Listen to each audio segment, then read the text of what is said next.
Last Pint Productions presents the New Way Podcast with Ben and Matt.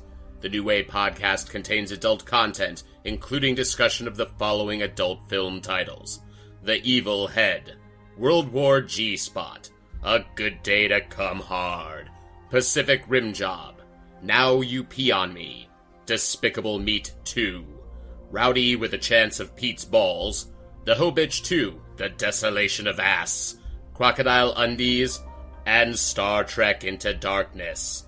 Listener discretion is advised. He and me. Don't you talk to me about grammar. I just like you, capiche? Tell it to the cleaning lady on Monday. What? And so, if the government could just get to the kitchen, rearrange some things, we could certainly party with the Haitians. If I had to go to New York to live tonight, would you come with me? Yes. Dear God, you've given me so many things, like what I'm told is a large penis, and I'm very grateful. Everybody wants to be naked and famous. Everybody wants to be just like me. I'm naked. Will you help teach me about this? What is it? A new way? Welcome once again to the New Way Podcast with Ben and Matt. I am Matt. I'm Ben. And we're here today to entertain you together instead of apart like we were last week. We're back in the saddle again. Oh my goodness, yes. And we're back in the... After being in an actual saddle last week with Maura Hoot Gibson and my mom. Exactly. We're back in the comfortable confines of Matt's apartment doing a fun podcast. This week, I think, kind of an interesting topic that I broached a few weeks ago and talked about with Matt very briefly. But I have a feeling it's gonna cause some controversy. And we should also at least comment briefly on the last podcast we did together was actually the pubcast at O'Connor's Pub. If you haven't listened yet, we were joined by one of my coworkers, Greg Klein, at the literal birthplace of Last Pint Productions. We haven't spoken of since. It's worth noting that Greg is one of the more professional drinkers I've ever had the pleasure of imbibing alcohol with, as is Ben, as am I. However, Ben clearly prepared better for the pubcast in the morning by having a nice big breakfast and lots of water, whereas Greg and I just started drinking at 11 a.m. Without eating, and both of us were fucked up. There's no other way to say it than fucked up. Well, and here's the thing also, we hung around for a half hour after we finished the pubcast. Is it only that long? 45 minutes, I don't know, something like that. But we continued playing some shuffleboard and listening to the PGA EA Sports thing repeat itself about 50 dozen more times. But that was the thing is, I knew, I'm waking up, and I was like, I know that we have the pubcast today. So I was like, Beth was like, I really want to eat some pancakes. I was like, perfect. We go to this place. It's close to our house. I ate some this French toast. Fucking French toast. So I ate this really nice breakfast, and then went home and promptly drank a gallon of water because I was like, I don't want to. I also kind of wanted to watch a baseball game that was going to be on in the afternoon, and with the whole point being that my wife was eventually going to pick me up. So I was like, okay, well, we're gonna be drinking from 11 a.m. until 2 p.m. probably, and after that, I'm gonna want to retire to the bar and probably have some more beer. So I drank a couple beers here, and then at your house, and then we went there and we were drinking during the thing. Even while we were there, I had some water, was drinking water or whatever. Apparently. I mean, because you guys were fun. We were having a really good time or whatever. Yeah. Then I had Chris, Matt's brother, drop me off at the bar where I proceeded to have another pitcher of beer and went home, cooked. I grilled dinner for my wife. We had a nice evening or whatever. We watched some bad HBO programming in the name of True Blood. And the next day, I like don't hear, like I could hear from like the IM. There's certain times when you're having like an instant message conversation with somebody where you know that they're just not in the right frame of mind. Well, I love it. Like Ben jumped immediately because my first question was like, "What was our tab yesterday?" And Ben's like, "I think Greg maybe overpaid. Like I think he thought I was like accusing you of not knowing." No, I told how much Greg. it was. I was like, Greg, you overpaid by like $6. He was like, no, don't worry about it. And I was asking, so I was like, how much did we drink? Because like what happened was we drive back. We're driving back from the bar. My brother was driving us, and I was in the back seat of his car, and I was ready. I was T-minus real close to countdown of puking in the back seat of my brother's car. Really, you were that bad? I had the spins bad. Like I was in the back, like, oh my god, it's so hot back here. I'm like, I need to get. I'm gonna throw. I was close to telling you to put the window down so I could lean forward past you and puke outside the car. Instead, I faked, and I don't know why. I was more embarrassed about. To me, at that moment, it was more embarrassing to admit that I had the spins for the first time in like a decade than to say, "Hey guys, I have to shit really bad," which is what I told you. Can you drop me off at the house? I ran in here, ran directly to the bathroom, got down on my knees, and attempted to throw up. But this is how I know I'm still a professional. Could not, for the life of me, get a drop out. Like, I tried. And I had to spin so bad. So I ate some food and laid down on the couch. My brother got back. He's like, what is wrong with you? Because I was just out on the couch. Like, don't talk to me. I'm already through the throes of a hangover right now. Didn't you have to go eat with your dad? Yeah, so then I got fixed up by that point, and yeah, we went like 2 hours later to go have dinner with my dad. And by the time I got there, I was good, and I had some more food. I had food. But there was a problem. I was drinking on empty. A lot of beers very quickly. No, that's the recipe for destruction, right? Yeah, there. and Greg had the same. Greg got home and was just like, I got this. He goes, I was out of commission till all the way through True Blood, which he watches as well. That's so funny. But I mean, yeah, well, you don't. So there's your public service announcement. Please don't drink on an empty stomach. I've done that many times. There were times when I remember, like, especially because I'm a big Georgia football fan, there were times where there'd be like a noon game, and I would wake up in the morning at like 8 or 8:30 or whatever, and I would make the mistake of being like, oh, I'm gonna have a beer. Like, I'll take a shower and have a beer. Because here's the way that happens. At least this is the way it happens for me. I'll have a beer, and then I'll be like, oh, I'm going to have another beer. And then you're like, I don't really want breakfast anymore. Yeah. And then because you're like kind of starting to fill up on beer. So then you go... I don't want to kill this buzz. I got a great buzz going. Yeah, got a great buzz going. By the end of the game, around like 3:15 or 3:30... there was no other choice except for you to pass out or be sick. Yeah, pass out, be sick, or to like eat as much like bread, something to sop up what's going on inside your stomach. Yeah, exactly. Which is that's always been sort of my downfall, is that like with an early game. And I realized that from like years and years ago. I got to the point where I was like, okay, listen, if I'm gonna be drinking today, if I'm gonna be drinking heavily or tying one on, fill up the stomach, make sure that, you've got something in your stomach. If you're going to drink in the morning, like if you're going to go have a Bloody Mary somewhere, if you're going to have a mimosa, if you're, God forbid, going to go drink a beer at 10 or 10:30 in the morning, eat something with it. Yeah. And just, chill out and nurse some beers for a while before you decide to try and do anything. Otherwise, you're going to be in for a world of hurt or just a world of sleep. You might sleep 17 hours. I was out of practice for day drinking. It's been a while. But yeah, I was just, for like 3 days after that, even going to the airport for my flight to go see my friends in Ohio, I was still just like, oh man, I gotta get my head in the game for this trip and like get back to where I can drink again and not just be mortified by the thought of alcohol. So I think what you're saying is it wasn't in the game. It was not. I was not. Greg and I were not in the game. We were played by the game hard, and that's saying something. That was the funniest part to me, is I got to Brews Room and I was sitting there just with a beer watching, because at that point it was the 5th inning, and I was like, oh yeah, I'll get one pitcher of beer, watch till the end of the game,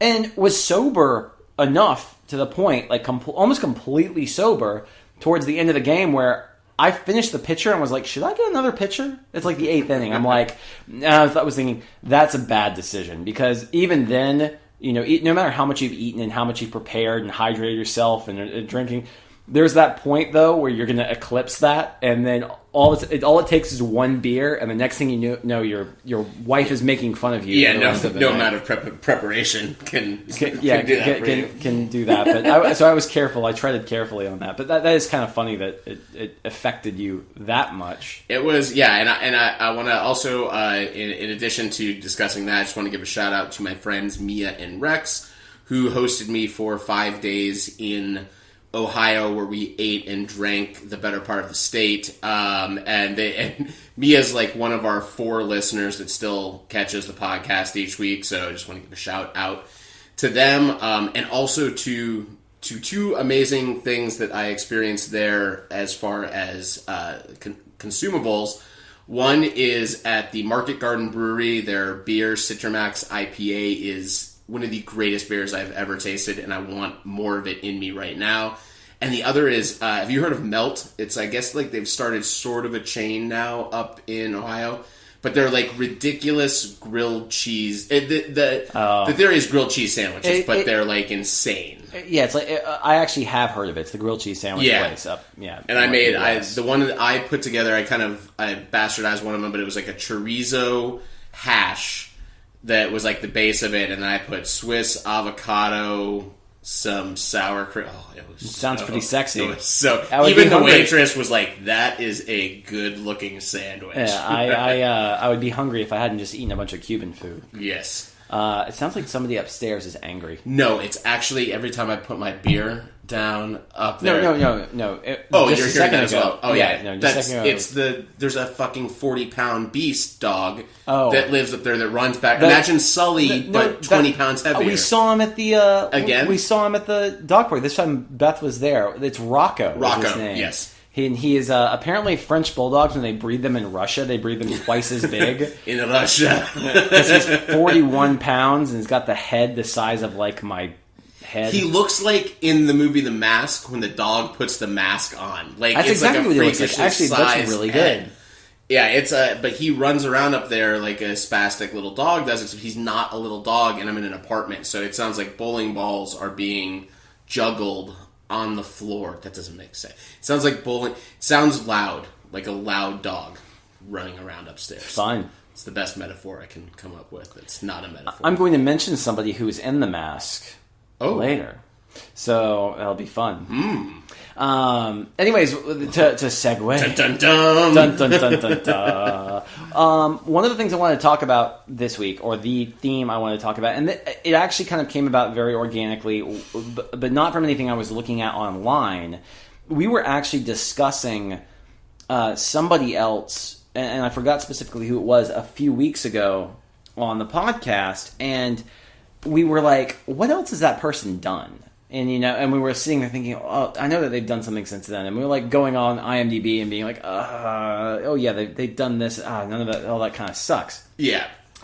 And it actually is, unfortunately, Hollywood sets up a lot of artistic people or lack there, people who have a lack of artistic sensibility to fail in the medium by either giving people a role that they are not ready for or by giving them a role that's unexpected that they succeed in, and then hoping that they somehow funnel or channel all of that success into every subsequent role that they do. And that's not the way the acting works. Same thing with a director. A director might have a medium success with a smaller film, and then it just doesn't work for anything basically moving forward from there.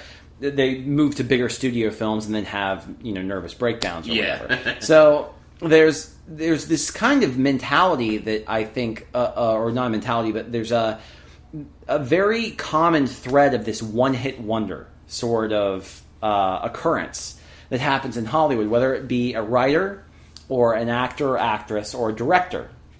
And unfortunately, it happens a lot. And so I kind of want to talk about who some of the people that we thought fell into that are, because I mean, it's very sad in a lot of cases. There are guys I really like, and there's one person I'm going to mention later who I really like, and I really want to do well, and this guy has had almost a 15-year career at this point, and I still consider him a one-hit wonder. I'm just waiting for him to do something that's actually kind of interesting and funny again. Yeah. So, I mean, did you have any initial thoughts about when I first mentioned it to you? I mean, I think there's definitely kind of what you're saying, that there are some categories that these fall into that are different areas. We'll get into all of those, but for me, I kind of started to think, they're the two that popped in my head immediately as far as like types of one-hit wonders on the actor side, where child actors was one side, and then the other were actors that were identified with a role. Someone that was usually an unknown at that point, that didn't have a lot of a career, and then was thrust into a very public, very iconic role, and then they never were able to get past that. And what's interesting is I definitely want to talk about that one a lot, because there's one that managed to not fall into that, and I don't know exactly how. And that's why I'm kind of curious to get your thoughts of how that works. I don't know if you want to like dive into that, or you want to... No, I'm interested. Actually, kind of talk about... Well, I mean, we could reverse it there, and you could talk about the person, because you're talking about somebody who's like the antithesis of that. Yeah, like someone that is not a one-hit wonder, that could very easily been a one-hit wonder, which is Chris Hemsworth, who basically was... He'd done Star Trek, and he'd done 2 other movies that hadn't been released at the time that Thor came out. And it's one of those that is like a recipe to be set up right there. First of all, you're playing Thor, which is, of all of the Marvel superheroes in Phase 1, is the weak. It's the hardest sell to a big audience. Yeah, it's this Shakespearean character, and he's a god. He's not really a superhero. All these things, everything was against him. Literally, everything was against him. Yet he's making a huge career for himself out of it, versus all of the other Marvel guys were coming from other stuff. You've got Chris Evans, who floated around in movies, good and bad, for many years. Robert Downey Jr., obviously, that's, very, very old school history there. Mark Ruffalo, but you had the one that, like, absolutely should have been the Brandon Routh of the series, which was the first one of the first ones that popped into my head as far as someone that was thrust into an iconic role, playing Superman in Superman Returns, and then what? Like, he was because he hadn't done anything either. Right. Well, the thing about Brandon Routh is I don't even feel like I would ever even consider a guy like Brandon Routh, because I like the couple of things that Brandon Routh has popped up in, like with your Scott Pilgrim. Like, I mean, he's done something different, and then in the Bret Easton Ellis film, he's done something different. And it works. It's not like he's not even the main focal point of the movie. Never, but I don't think he'll be. I mean, he should have been someone that you would think would go on to be a leading man. I wasn't even talking about that's. I wasn't even referring to that. I was talking to more people that. I mean, because that is one interesting way to look at it. That somebody like that, because I would consider him a one-hit wonder in that aspect of that he hasn't done anything to cement him as any sort of... He was on episodes of Chuck. You're not going to get right. Chris Hemsworth on episodes of Chuck. Well, no. But almost by the hit, I mean in sort of a figurative sense, I mean a hit to us as fanboys. Like, you see a film and you're like, wow, that guy is some gravitas. I have someone like that. He really owns that character. Whether it could be a bit part in a movie, and say, wow, that guy could be a star. Like, you see him and you're like, that guy is going to blow up. He's going to be the biggest thing. He's going to be the biggest thing since sliced bread. And then when it all comes down to it, he just flounders, basically, for his career from then on. The number one on my list, and there's sort of been now a little bit discussion of maybe why this happened, but the one of the biggest ones was Wes Bentley for me. Wes Bentley in American Beauty. I couldn't believe his performance. I thought it was fantastic. It was this person I'd never seen. They were interesting. They were very dark. And then he never... Like, he was in that, the movie with Skeet Ulrich where they're cowboys. And then he didn't do anything for 5 years. And now he did the Hunger Games, for a second in that. But it looks like that his was drugs. He had a substance abuse problem, and he wasn't easy to work with. Right. Well, the interesting thing also, I mean, I find American Beauty sort of... I'm going to tie it back to it in a second, because I want to continue talking about actors. American Beauty is a movie that, besides Wes Bentley, I believe there are 2 other things I want to mention about American Beauty, because I think for some reason that was a magnet for the one-hit wonder. Thora Birch's left titty and her right titty. Oh, yeah. Yeah, there we go. Well, speaking of not one hit wonder, like Thora Birch is somebody who went on to do some very... She's also a child actress. But that's one thing. We kind of want to eliminate child actors Now, Thora Birch was of the age. She was of age when American Beauty came out. She had already had a very, very She'd already extensive... done Hocus Pocus. Hocus Pocus and... Adventures in Babysitting. And did Patriot Games. Yes. Was Jack Ryan's daughter in Patriot Games. She was a child actress that had done a lot of work and was coming into her own as an adult actress and has since done a lot of very wonderful, nuanced work.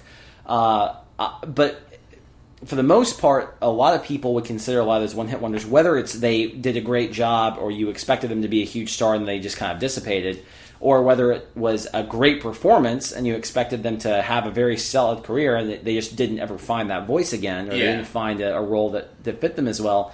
Child actors are they're a dime a dozen, and it's very difficult for anybody of a young age, especially between the ages of 5 and 12, to have any sort of staying power. In most of them have to disappear for a length while of time before exactly. And so, I mean, you have there are so many instances that you could throw out there. Like, you could say Haley Joel Osment and say that Sixth Sense was his thing. I really like AI. I like his performance. I like his performance. I like Secondhand Lions. Well, and I'm whatever about Secondhand Lions, but it's like even him, he had enough going on where you could obviously you could see his chops, you could see his ability.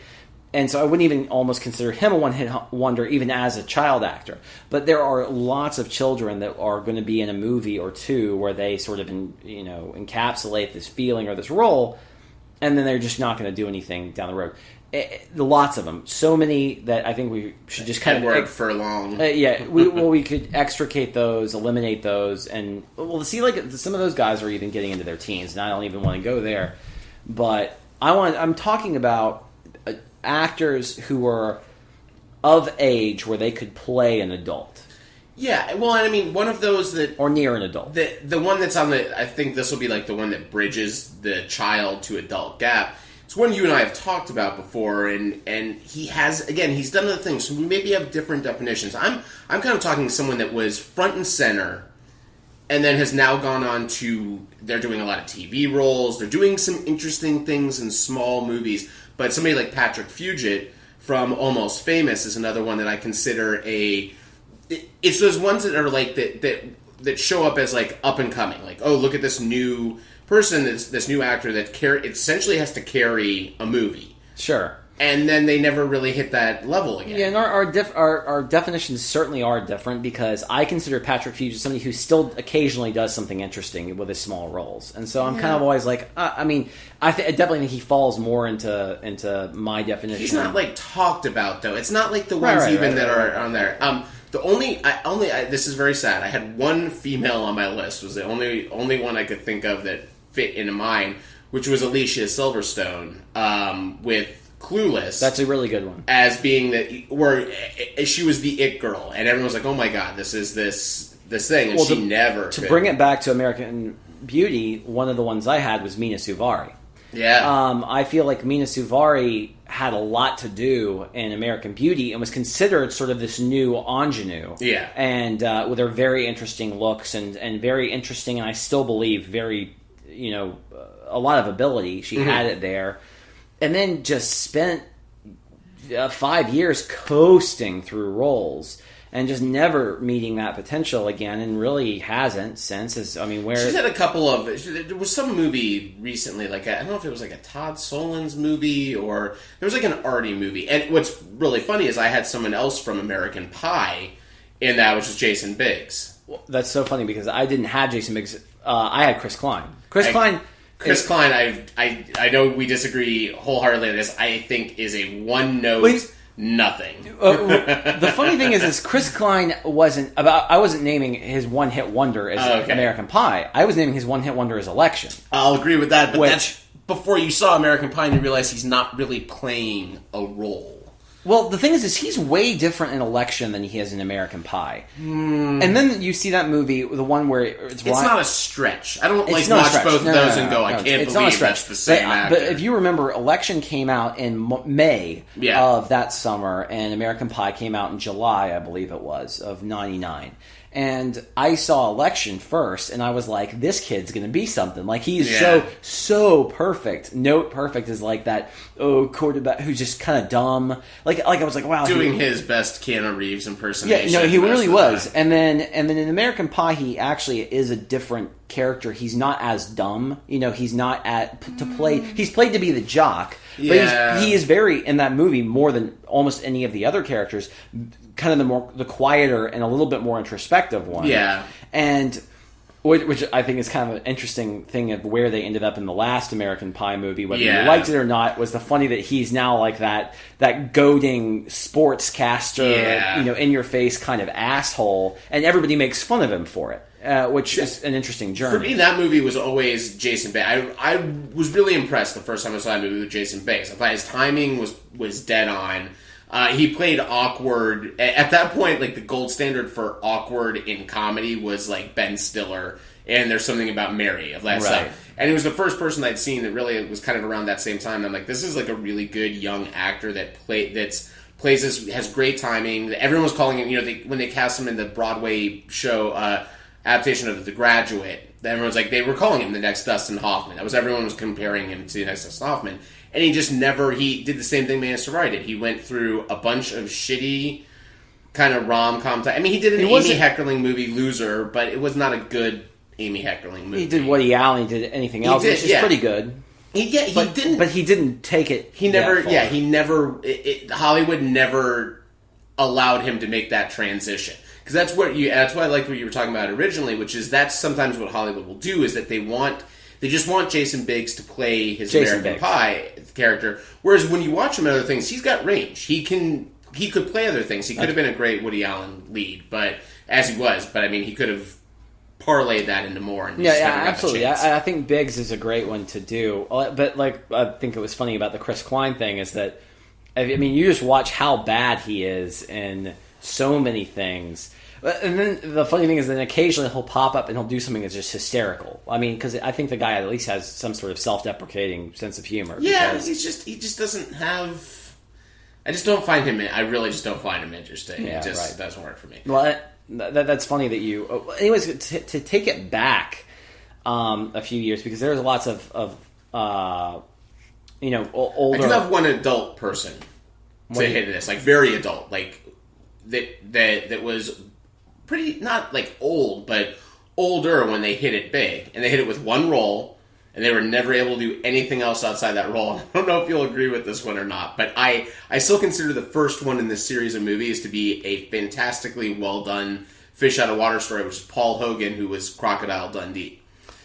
That's interesting. And I thought, if you watch that movie, he does a lot of very good he does a lot of very grounded base things in that movie that I think are actually really interesting. You're giving me that look like I'm a crazy person. I just think it's really interesting that you took it to Paul Hogan. I started going through movies where I'm like, why does that person not do brilliant. anything? He is brilliant in the Subaru Outback commercials. Fuck you. Hey, he was with De Niro in that movie, though. We're No Angels, where they play nuns. Oh, I remember. Oh my god! Yeah, I completely forgot about that until you just mentioned it. No, Paul. There are certain actors. The way I kind of define this is something where I watch a performance in a movie, and I'm impressed by some of the range that they show in that thing. It's usually not somebody that's just good at one thing. I like the ones that actually show a rounded performance where I'm like, wow, this actor could go in a lot of different directions right now that would be interesting to me. Like, the difference, it's like the difference with Paul Hogan, it's the difference between Paul Hogan and Crocodile Dundee and Larry the Cable Guy. Like, Larry the Cable Guy, there's no range. There's nothing he's ever done that's shown any kind of range, even in Pixar, even with just his voice. But you look at somebody like Paul Hogan, who could have played that just completely cartoony and buffoonish, and it would have done just as well. Hell, it could have done even better if it was a more ridiculous comedy. But he does a lot of really good, like, dramatic beats in that. I think it's good stuff. I think that's a really good. It's the most Paul Hogan's been talked about in. I know, right? in forever. God bless you, Paul. You mean in this continent? Even there. Over in Australia, he's like common dinner. They'll go like, God bless him. He's been fighting for that the biopic of the guy that got killed. What the hell was the guy's? Steve Irwin. Steve Irwin. He's probably been fighting for that role. The role he was born to play. Oh God! I thought Paul Hogan had passed. I thought he passed away. I think he died. No, Yeah. really? I think Paul Hogan died years ago, Son almost of a decade bitch. ago. No, Yes. not that long ago. Yeah, like a decade ago. What? This is what happens when you don't do your homework. But Paul Hogan, still alive, my friend. He is? Still alive. who am I thinking of who died? And it's not Steve Irwin. There's somebody else who died who's an Australian actor who I know that... I want to double check my story. I don't want to pull a KTVU and get the wrong information here. But I do not... He's still married to the chick from he's old. God, he's like 70 something. But yeah, he's still alive and fighting them crocs. Wow. For some on a reason, walkabout. I just thought... Well, that shows you how long it's been since I've talked about Poor Paul Hogan. Like, I thought that guy died. Reports of Paul Hogan's death have been grossly exaggerated by the last 5 productions. That's pretty funny. Poor bastard. Anyway, well, so those are a couple of interesting ones to talk about, and one of the ones I wanted to mention, and this kind of falls outside of the one hit. This is more of like that band that had one album that had like 5 hits on it and then never did anything with it ever again. Ryan O'Neal went through a period from 71 to 75, from Love Story to Barry Lyndon, where like he was doing interesting work. He was working with really good directors. He went through a period of 5 films in there, and was the one of the top 5 grossing actors in the world. Yeah. His films were basically one of the top, which is actually what led to him being cast as Barry Lyndon. Kubrick wanted somebody else, and that was the caveat that the studio said, was that you have to cast Ryan O'Neal.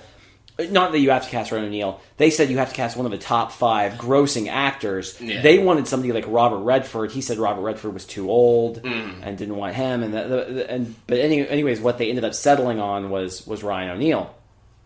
After Barry Lyndon came out in 75, what has Ryan O'Neal done since then? Is he on like a TV show? No, he's done a lot of work and a lot of acting. Honestly, the most memorable role I can remember Ryan O'Neal... Oh, by the way, if you want to see something really funny and you want to talk about bad acting, go on YouTube and look up Ryan O'Neal bad acting, because there's one of the funniest scenes where he reads this note where it's like, it's overdubbed, and you hear what's being written, and he finished reading. He's like, "Oh God, oh God, oh man, oh God, oh man, oh God," and keeps repeating this as the camera's like circling around him, and it's probably the funniest bad acting you can find on the internet. Like it's as like quintessential as Garbage Day. Wow. I mean. Or, no, now they're going to eat me. Oh, my God. But anyways, it's really funny. And but see, we don't know. I mean, that's the problem. Our hope is that after this, 10 years from this podcast, these will all be irrelevant because they've made their comebacks. Well, here's the thing. I thought that Ryan O'Neal was going to make a brief comeback in a very thankless role in Zero Effect, where he plays the guy. That's just way too... underground. Well, really. it was way too underground, A, and B, it was the role, he didn't have a whole lot to do with that role. He has a couple of dramatic scenes where he's talking with Ben Stiller, and that's it. Where he's able to kind of creep into that acting range that he has, and you can tell that he has it, but he's got nothing really else to do with the role. He could pull a Mickey Rourke. Look at Mickey Rourke, did the exact same thing. Mickey Rourke was one of the biggest stars of the early 80s. I mean, it'd be like if right now, Tom Cruise just dropped off, or Brad Pitt's maybe a better example. If Brad Pitt just dropped off the edge of the earth now for 30 years and didn't come back until he had like really weird plastic surgery and stuff. But I thought about Mickey Rourke for a while because I honestly think that Mickey Rourke hasn't really... He did sort of kind of make his comeback and then he went back into obscurity, and I don't think he's... I don't know what you're talking about. What? No way. As a one-hit wonder, well, first off, Mickey Rourke was in like 5 number one hit movies. Same as Ryan O'Neal. And since then has been in like 3 number one hit movies. In Iron Man, he was in Iron Sin Man City. Yes, listen. I'm just saying the same thing could happen with Ryan O'Neal. It could, but I highly doubt that because he's not Mickey Rourke. Mickey Rourke actually, I mean, that's the thing. I don't mean to. Mickey Rourke has something a little more interesting going on at this stage of his life than Ryan O'Neal does have going on at this stage of his life. He's not Paul Newman. He doesn't have that sort of magnetic presence that he had when he was, in his 20s. So there's, I mean, obviously, like, we do have some different, definitions as far as that sort of stuff is concerned. There was another actress, and funny enough, did I write her down? That I was thinking of very specifically, who was an older actress, was in films in the 80s, and I didn't write it down, and I forgot what it was. Who was the woman? Oh, it was just Alicia Silverstone. That was the one that I had. Yeah, I mean, I'm looking on I'm pretty much out of my actors list. Other than, there's things like Adam West is somebody that was, again, identified with a role and then never really was able to... Right, and that's the different kind of... And Mark Hamill. But again, both of them went on to huge careers in voice acting. And very, very impressive voice acting, actually. I don't think I have that. This, because Greg mentioned it to me today, and it sort of fits, but sort of doesn't. But he mentioned Norm Macdonald with Dirty Work. Norm Macdonald did one movie as a star and then never. That doesn't count. Listen. We have like 3 fans, Ben. I have to be nice to the 3 people. That's like saying Chris Kattan was a one-hit wonder for doing Night at the Roxbury. It just doesn't. No, he was a one-hit wonder for Corky Romano. You guys want some cookies? Yes. One of those. However, I will segue to directors, unless you want to go any more actor stuff. No, I'm done. That other name pops up, okay. And then I'll let you know. Before I wanted to go into directors because I feel like we're going to have some discussion about that. I did want to go back to American Beauty. Okay. As far as writing is concerned, I feel like Alan Ball was a one-hit wonder with American Beauty. Now, a lot of people and a lot of my friends and colleagues would argue that 6 Feet Under, while a different medium, would qualify him as not being a one-hit wonder. If it was as good as the first 2 seasons. Well, that's one thing. First off, the quality of that show does vary wildly, especially in the latter seasons, because the first couple of seasons are very strong, and then it kind of gets bad. I mean, that's subjective, of course, but Alan Ball wrote with the American Beauty script what might be one of the greatest screenplays ever written, and it was his first movie. Yeah. It was his first... He wrote for TV before that as well. If you read even just the original script, which is different from what Mendez's movie ends up being, but it is one of the most brilliant pieces of... I mean, you were moved reading a screenplay, which doesn't happen that much if you read a lot of screenplays. And there's nothing that he has written, regardless of medium. I know he wrote and directed Towelhead, which was another uneven movie and very uneven script. There's no way he'll ever surpass what he did with American Beauty, which is kind of sad. I mean, he's made a great career for himself, so I don't really feel that bad for Alan Ball. But Alan Ball wrote a script that essentially and I imagine in his head, does he know? I am never going to do anything better than that. Well, and that's kind of an interesting, what do you think about somebody like Frank Darabont? Now, I love The Green Mile quite a bit, and I think The Green Mile would take him out of the realm of one-hit wonder, but you also look at his first main foray into writing and directing with Shawshank Redemption, and will he ever do anything to the level of Shawshank Redemption? Well, the funny thing is, I think a lot of directors are interesting for us to talk about because Darabont didn't come up because I was like, well, I also really like The Mist. Yeah, I like that too. I was kind of just... I didn't write him down, but I was curious. Right. But the Darabont thing's kind of interesting because I feel like one of the directors that I listed is interesting because it's the same as Darabont, where they have obviously like their crowning pinnacle of a masterpiece, and there's one that's like just as good or almost as good. Yeah. And some people might even like it more than the other one. It might be just right there. And then everything else is shit. Yeah. Like everything else in their filmography is really, really bad. I have a feeling we're thinking maybe of the same person, but I don't know. Oh, well, I'll go ahead and say the director I'm specifically thinking... One of the directors who I can specifically notate about that is Jan de Bont.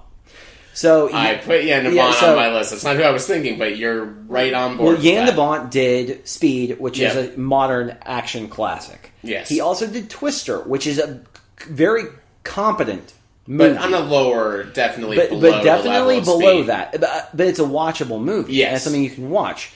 And other than that, like his next most biggest accomplishment is he was the DP on Die Hard. Yeah. Like everything else he's done has been pretty blah. Yes. I know some people really like Tomb Raider: The Cradle of Life. I think that movie just sucks fucking giant dinosaur balls.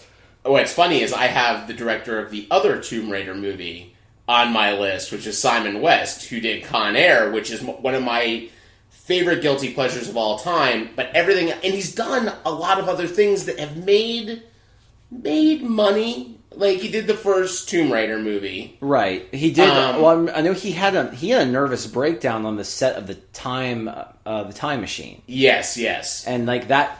Apparently, like I guess Simon West went out and didn't do a whole lot for a long time because he was like suffering from. Like he basically just had a mental breakdown. Yeah, he was being overworked on that movie. The same sort of thing actually happened to a director that I can easily mention. And the funny thing is you haven't seen the movie. Stephen Norrington directed Blade. Mm-hmm. Stephen Norrington has done nothing to the level of Blade, even though he's done a lot of very big movies. And the thing is Norrington directed something relatively recently that wasn't bad. It wasn't terrible. It wasn't terrible. It wasn't the League of Extraordinary Gentlemen. Let me put it that way, which is pretty bad. But Blade is a very competent, very fun, action comic book movie. I didn't know that Norrington worked on Aliens. He worked on Aliens? He I don't know what the hell if he was special effects. Yeah, he did. He worked on the alien creature effects in Aliens and Alien 3. Interesting. Well, now you know. But he has. It was funny. He's only directed 4 things. Something before Blade, something called The Last Minute that I've never ever heard of, and League of Extraordinary Gentlemen. That's it. And then he quit Hollywood, basically. That's amazing. Yeah, I would never have thought of that. But. Well, Stephen Norrington was just one because I know that a lot of people after Blade came out thought that Stephen Norrington was going to be the next big thing. And for some reason, he lost the Blade. No, I know what it was. He turned down Blade 2 to do a pet project, another project, and was like, it was his baby, basically. He was like, this was the movie that he wanted to make. And it didn't end up getting off the ground. But they had already offered Blade 2 to Guillermo del Toro because that was his movie where he had to prove his Hollywood worth before he could go on to make Hellboy. Yeah. So, interesting sort of... But Stephen Norrington's a really, really bad one. Jan de Bont was an easy one, though, for me, because it was like, there's nothing in Jan de Bont's filmography that has anywhere... Now, here's where I'm going to talk about some interesting ones. There are certain directors, and no, like I said, it's completely subjective. They're going to be... You will probably disagree with me. I don't think that Paul Verhoeven's ever directed anything nearly as good as RoboCop. I'll agree with that one. Now, a lot of people love his movies. They love Starship Troopers. They love Basic Instinct. They're... The only one I put even close related to Starship Troopers, which I do find very enjoyable, but it's not. Well, here's the thing. RoboCop. Paul Verhoeven also directed a really amazing movie in 2006, Black Book. Yeah, Black Book. But it's so weird. It's really a weirdly paced movie. I mean, it ends up being almost like his masterpiece, funny enough. Yeah. But it's so outside everything else he's ever done in his career, even since then, the stuff that he's been involved with. Mm-hmm. It's such like an outlier. I'm just like I think Black Book was one of those things because he was it was very near and dear to his heart. It was an interesting subject, an interesting topic, something he wanted to cover. He went outside and put on his put on his weird like Spielberg shoes for a minute. Spielberg / Coppola, and decided to make this Jewish war, Jewish and Nazi war movie. Mm-hmm. And it ended up working actually pretty well, better than it probably deserved to. But for the that was that was for HBO, right? Did that have a theatrical release? It did have a theatrical release. Yeah. A very limited theatrical release. Okay. And it won a few awards. Yeah, for sure. But the thing was like I said, it existed so far outside of his Hollywood career and what he did that I consider RoboCop to be this like pretty awesome, incredible voice, incredible achievement. And then some people are like, oh, I love Total Recall. It's like Total Recall is Total Recall. Like it's got flourishes, but it's not a good movie. It's not. I don't consider it. It's all right. It does not hold up well at all. RoboCop holds up surprisingly well. Oh yeah, very well, eerily well actually. Yeah. To keep it kind of on those ones that were like fairly big movies, I have one on here that's a very small movie, but it's one of those where I watched it. You, I think, actually even recommended it to me, and I was like, why is this guy not doing more work? Which is the dude that directed Mean Creek, Jacob Aronestis, which is a very small movie, but it's a really, really well done movie. And it's one of those, something like, and up until this year, the same thing could be said for Shane Carruth, but now he's now put out a second movie. But it's one of those that hasn't done anything since then. That it was a really good movie that got a lot of buzz, that got a lot of indie buzz, and a lot of like. Did I tell you that Amy and Shane are engaged? No shit. Yeah. That's amazing. I know. I was like, oh man, one of my old college friends is engaged to Shane Carruth, to like one of my favorite directors. Unbelievable. Yeah, that's going to throw me off here. No, to kind of go to ones that were big, I have two, and I'm sure you have at least one of these on your list, if not both. One is Tony Kaye, who directed American History X. Mm-hmm. Yeah, absolutely. Which is a phenomenal movie. Pretty much, I mean, Edward Norton had a lot of things going on around that time, but I have to pinpoint his like kind of breakout of this is going to be a movie star to American History X. Mm. Even though he'd done Sleeper, or not Sleeper, what's the one with the... Sleeper was Barry Levinson. But the one that Norton did where he's the wrongfully accused guy. Oh, I know what you're talking about. Yeah. With Richard Gere. Yeah, Richard Gere. I forget what it's called, but that was like kind of one of his other ones. And then the other one, I know you have to have this person on your list, I imagine, is John Singleton. Yep. With, basically having Boys in the Hood, and he's made a shit ton of other movies. Yeah, and not all of his movies are really bad movies either. They're just not at that good. level. They're not. It'd be like if Quentin Tarantino did Pulp Fiction, and then every other movie was like on the level of... I can't even make a good one because I don't think he's made any that are as poor as Singleton's, or as mediocre as Singleton's work. And then one other, I know you're looking on your list here. I'm actually looking at one other thing because there was one other name I was trying to bring up. But okay. Yeah. I had Michel Gondry on there, and Michel Gondry has done, again, someone else has done other things, but I think Eternal Sunshine of the Spotless Mind will probably wind up at the end of my life in my top 5 movies. I don't consider that so much... I mean, you got Science of Sleep. Well, I really like Science of Sleep. Yes. That's the thing, I find that to be an incredibly compelling movie. Everyone has problems with like Be Kind, Rewind. Human Nature is a really interesting movie, which is what he made before he made Eternal Sunshine of the Spotless Mind, which was also written by Charlie Kaufman. Yeah, I've got him on Kaufman's radar. Most people don't know about that. It was good, but all of his movies are uneven. I think a lot of his other movies are uneven, whereas I find Eternal Sunshine to be flawless. I mean, really, I think it is a flawless movie with a great script. Now, there is one I can actually, specifically mention here as well that was kind of It's a really weird name, and the thing was, I'd forgotten. I'd written him down, but I hadn't looked at his full filmography yet. Do you know who Adam Rifkin is? I know Ron Rifkin. Is he Ron Rifkin's son? I don't know. What did Ron Rifkin do? Ron Rifkin's an actor. You know him if you look him up. Okay. He was in Alias, was his like most recent big thing, but he's in LA Confidential, Negotiator, but I think it's got to be his son. Interesting.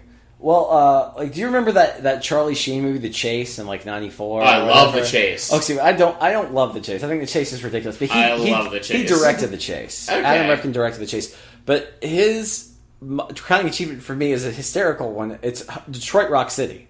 He directed Detroit Rock City, which is, I think, a hysterical movie. I mean, it's a great love letter to that period of time. Mm-hmm. Obviously, you've got the whole Kiss affiliation, but here's the thing. Going through the rest of his filmography, Reality Show, Chillerama, Look, Homo Erectus, Night at the Golden Eagle, Without Charlie, Welcome to Hollywood, Denial, which is not too bad, Bone Chillers, The Chase, Psycho Cop Returns. Ooh, that's way better than the first one. The Nut House. Wait, it's Psycho Cop. It's not even Maniac Cop, which was an actual series. The Invisible Maniac. The Dark Backward.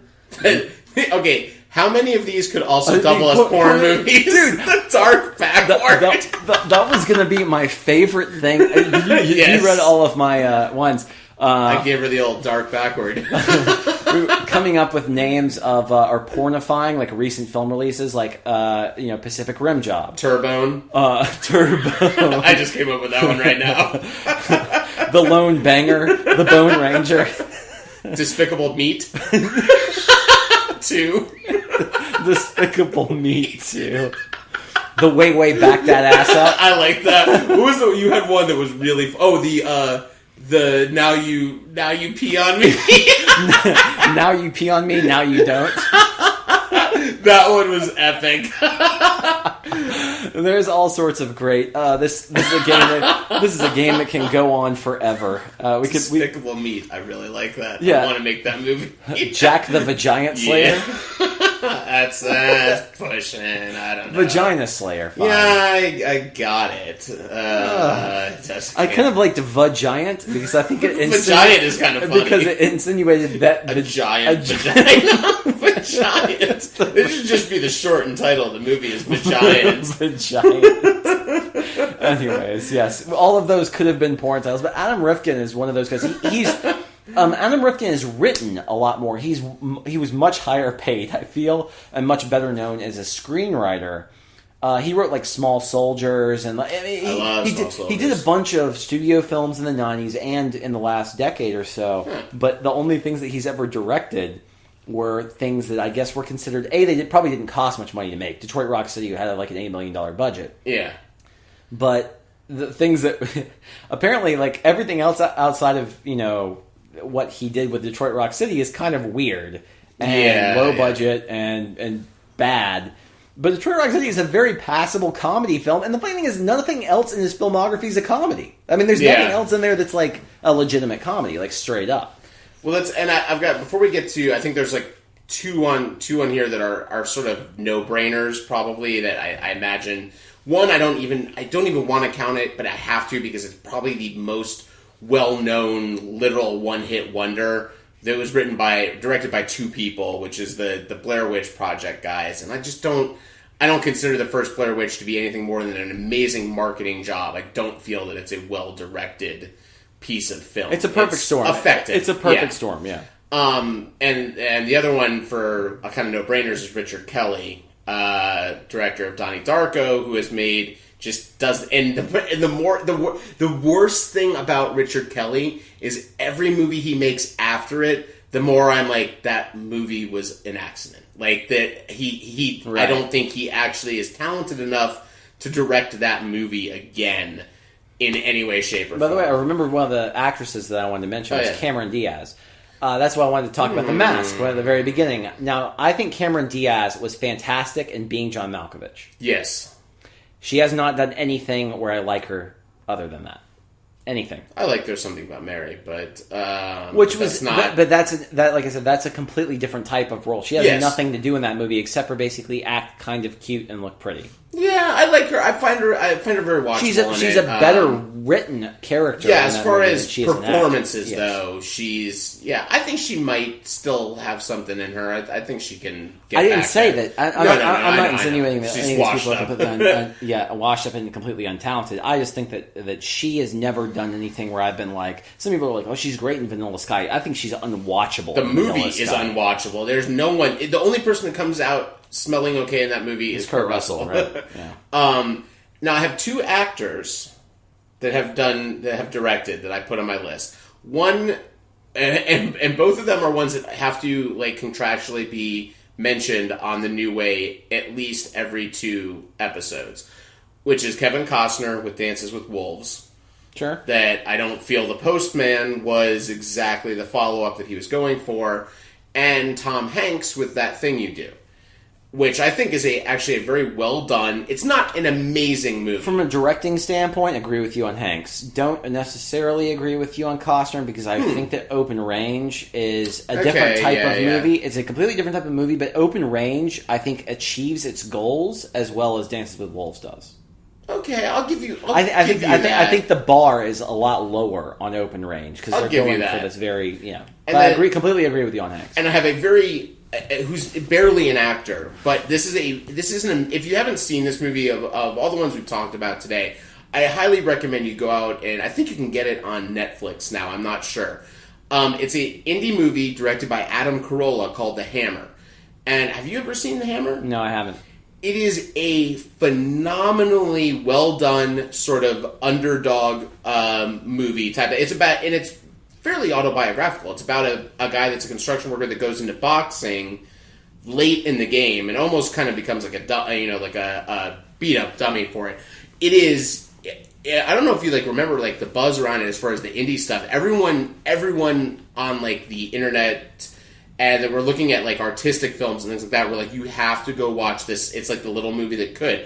It never took off, and it damn well should have. And he hasn't directed anything, and he's never acted in anything like he acts in that movie ever. And so it's kind of a double punch of actor and director. Well, the one that I would say that's the actor director, and is actually one of the last ones I really want to talk about before we wrap up here, is Matthew Kasovitz directed La Haine with Hate. Which is probably in my top 5 films of the 90s. Wow. I mean, it is... I've not seen it. Oh, it's incredible. The Criterion... The Hate? The Hate. The Hate, okay. La Haine it's 95. It was him as a 22 or 23-year-old filmmaker. And it is unbelievable. It is so good. It hasn't done anything near that level since then. I mean, and the thing is, Kasovitz is an actor, and he's I think it's really funny. Or maybe Hate was 98. I think Hate was 98 because I still remember it was he directed this movie that would be considered one of the indie he's in Amelie. Yeah, he's the guy in Amelie. Okay, I didn't recognize the name. Yeah, actually. He's a French. I mean, this is a French actor. But hey, he directed Gothica, okay? Oh, yeah. And that was... A lot of people say that Kiss Kiss Bang Bang is what brought Robert Downey Jr. back. It was not. It was Gothica. I think that one of the funniest things about Matthew Kasovitz is he has a great cameo. One line in The Fifth Element, which is where he shows up and he's like, "Give me the cash." Oh, he's that dude. Yeah. Give me the cash. And so, my wife and I are always saying that, give me the cash, He's like, and then Bruce Willis promptly disarms his gun. La Haine is 95. 95. I was right. I love that they're 2 cast members that went out. Vincent Cassell, who I actually just watched in Trans, and the dude from Three Kings that plays the guy that wants interrogating. Interesting. Yeah, I have to check that movie out. It's a great movie. It is so good. my plan on making a fake podcast in order to get new movies to watch has worked out brilliantly. Awesome. Yeah, I don't think... I had a couple other actors on there. I had Joseph Fiennes, who I still think has not ever come back from Shakespeare in Love in the way that, I mean, obviously his brother does everything. And then we mentioned a movie from the actor standpoint, but what do you consider M. Night Shyamalan? I consider him a 3-hit wonder. I consider him a 2-hit wonder. I like Signs. I like it, but I'm not going to call it a. Yeah, I'll give him Signs. He had a good thing going. He had 3 movies, and then just. That's we're going to save Shyamalan for another podcast, which is biggest train wrecks after a lucrative career. I like that. Biggest train wrecks after a lucrative career would be. I mean, we can throw a lot of people into that pigeonhole. I like that. Anything? That's all I got for this week. So as always, you can find us on the interwebs, on the Facebook, Twitter, etc. We've told you guys enough times. Let's just pornographize everything that we said, like the Last Cunt Productions.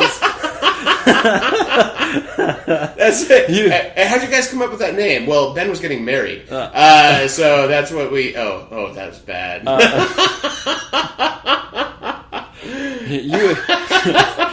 I didn't. This has been the Blue Balls podcast. We're gonna trim that one out. That was fine. Gonna trim that cunt right out of it. What do you? Anyways, well, that's a fun game. So if anybody is listening and wants to come up with your best porn title, of something, it has to be of this summer, this summer, this year, movie. Or this year, earlier this year, and post it on our Facebook on Facebook.com/Last Pint. Can they use ones that are just the same title, like Star Trek Into Darkness? Mud.